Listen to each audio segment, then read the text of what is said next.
بسم اللہ الرحمن الرحیم۔ السلام علیکم دوستو، امید کرتی ہوں کہ آپ سب خیریت سے ہوں گے۔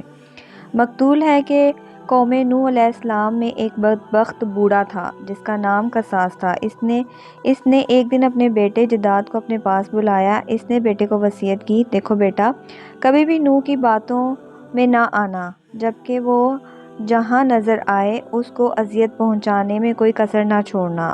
یہ ہمارے آباء و اجداد اور ہمارے معبود کو برا بھلا کہتا ہے۔ اس کے بعد وہ اٹھا اور اپنے بیٹے کو لے کر حضرت نوح علیہ السلام کی تلاش میں نکل پڑا۔ اسے حضرت نوح علیہ السلام نظر آئے تو کہنے لگا، یہ ہے وہ شخص جس کے بارے میں تجھے نصیحت کر رہا تھا۔ یہ قصاب قضا ہے، اس کی باتوں میں آ کر اپنے مذہب کی تکبر نہ کرنا اور نہ اپنے باپ دادا کے دین کو کبھی چھوڑنا۔ بدبخت بیٹے نے باپ کی بات سنی تو اسی وقت باپ کے ہاتھ سے اس کی لاٹھی پکڑی اور حضرت نوح علیہ السلام کے سر پر دے ماری، جس سے آپ علیہ السلام کا سر مبارک پھٹ گیا اور خون بہنے لگا۔ آپ علیہ السلام نے بارگاہ الہی میں عرض کیا، یا الہی، میں نے اپنی قوم والوں کو شب روز ہدایت کا درس دیا، لیکن انہوں نے ہمیشہ راہ حق سے فراغت اختیار کی۔ پھر فرمایا، اے اللہ، اگر تو ان پر نظر رحمت فرما تو انہیں ہدایت کا راستہ دکھا، مجھے ان بلاؤں پر صبر عطا فرما، کیونکہ اب طاقت و صبر ختم ہو گئی ہے اور ان کی راحت و برداشت سے باہر ہو گئی ہے۔ کاش مجھے علم ہوتا کہ اس قوم سے کوئی بھی ہدایت پائے گا۔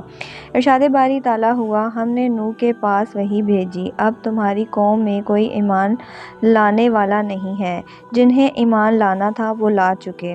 پھر ارشاد باری تعالیٰ ہوا، اے نوح علیہ السلام، اب ہدایت پانے والوں میں نہ تو باپ کے صحبت میں ہے اور نہ ماؤں کے ارمانوں میں کوئی باقی رہا ہے۔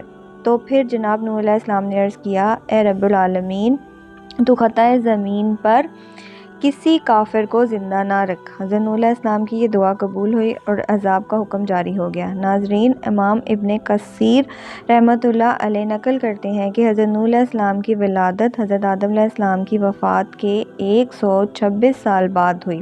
آپ علیہ السلام کا شمار اللہ تعالیٰ کے ان جلیل القدر انبیاء میں ہوتا ہے جن کا تذکرہ قرآن پاک میں فرمایا گیا اور قرآن پاک کی 28 سورتوں میں آپ کا ذکر و خیر فرمایا گیا۔ آپ علیہ السلام نے پیغمبروں میں طویل ترین عمر پائی۔ اس کے باوجود آپ علیہ السلام کا کوئی دانت نہ گرا اور نہ ہی کوئی بال سفید ہوا۔ عبادت و رفاقت کا یہ عالم تھا کہ دعوت تبلیغ اور ہدایت کے باوجود ہر دن و رات میں 1000 رکعت ادا کرتے اور آپ علیہ السلام ہی کو اس سلسلہ میں اولین حاصل تھی۔ آپ علیہ السلام کی بد دعا سے امت ہلاک ہوئی، باوجود اس کے کہ آپ علیہ السلام کی قوم کے لوگ سخت زیادتی کرتے تھے، لیکن پھر بھی آپ علیہ السلام ان کے ساتھ حسن و سلوک فرماتے تھے، یہاں تک کہ آپ علیہ السلام ان کے گھروں میں جا کر تبلیغ فرماتے، جس کی وجہ سے لوگ آپ کو دیوانہ کہا کرتے تھے۔ مقول ہے کہ طوفان نوح علیہ السلام سے قبل قوم نے آپ کو اس قدر اذیتیں دینا شروع کر دی تھیں کہ آپ کو وہ اتنا مارتے کہ آپ کے اعضاء جسم مبارک ٹوٹ جاتا اور آپ شدید تکلیف سے بے ہوش ہو جاتے۔ وہ آپ کو اٹھاتے، کمبل میں لپیٹتے اور اس خیال سے گھر پھینک جاتے کہ اب مر جائیں گے۔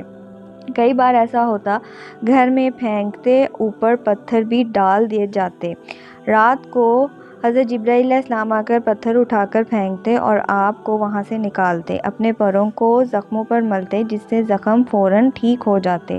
اگلے دن ہوتا تو آپ علیہ السلام پھر قوم کو گمراہی سے نکالنے کے لیے نکل پڑتے۔ تاریخ طبی میں ہے کہ حضرت ابن عباس رضی اللہ عنہ سے ایک روایت مروی ہے، اللہ تعالیٰ نے 480 سال کی عمر میں حضرت نوح علیہ السلام کو نبوت عطا فرمائی۔ 120 سال آپ علیہ السلام نے لوگوں کو اللہ کے دین کی طرف بلایا، لیکن قوم نے کسی بات کو بھی نہ مانا اور انکار کر دیا۔ پھر اللہ تعالیٰ نے آپ علیہ السلام کو کشتی بنانے کا حکم دیا اور جب کشتی بن گئی، اس میں سوار ہوئے، اس وقت آپ علیہ السلام کی عمر مبارک 600 سال تھی۔ پھر عذاب نازل ہوا اور تمام سرکشی اور نافرمان پانی کے عذاب میں غرق ہو گئے۔ حضرت ابن عباس رضی اللہ عنہ فرماتے ہیں کہ حضرت نوح علیہ السلام نے کشتی کے بعد 350 سال مزید زندہ رہے۔